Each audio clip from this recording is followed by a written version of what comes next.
it's probably not going to be very favorable here, but I'm going to do it because I think parents need a voice.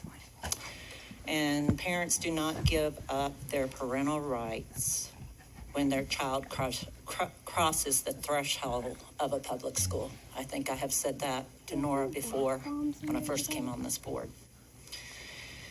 In the context of family law, parental rights are the parent's right to make important decisions and to take actions on behalf of their child or their children, which includes education, religion, and medical treatment.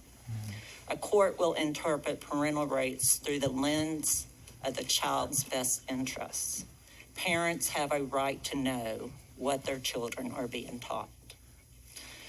However, we have boards of education, National Education Association, the American Federation of Teachers have stated they will basically stomp on parental rights to move forward with critical race theory and critical pedagogy. In general, religion, socioeconomic status, sexual preference, health of a student should not be addressed in any manner, nor should topics of discussion be addressed in a manner that a student may feel singled out and possibly associated with a character perceived through the lesson to be a negative character.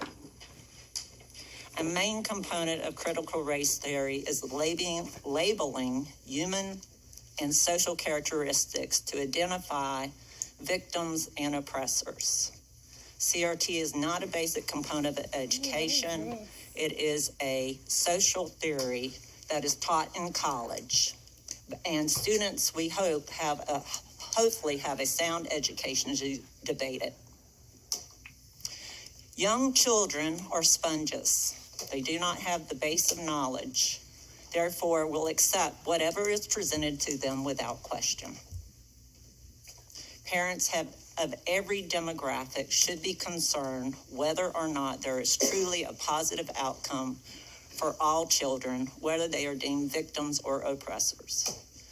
What are the positive outcomes of this initiative? Do we believe labeling children is a good thing? Current North Carolina law indicates that parents have a right to see curriculum being used in the district schools.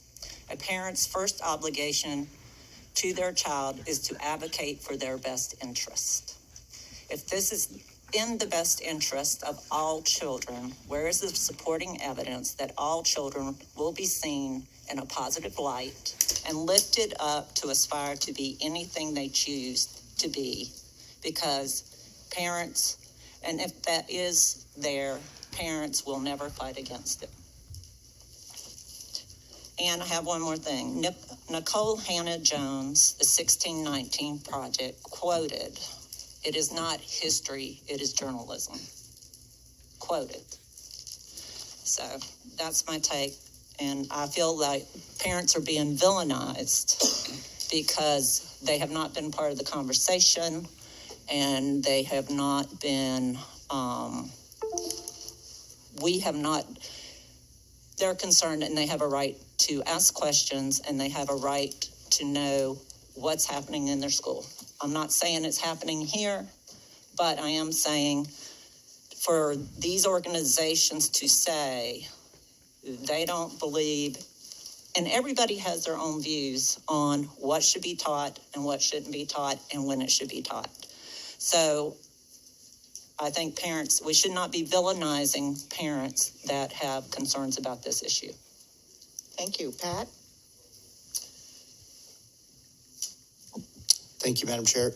I know we talked a lot about safety this evening. We heard directly from the public. We had a very healthy discussion about cybersecurity. And so I'm glad that topic is top of mind. And in that spirit of learning and growing and becoming more vigilant and safe, there's actually a back to school safety summit that's happening here in Greensboro. It's sponsored in part by the North Carolina Safer Schools.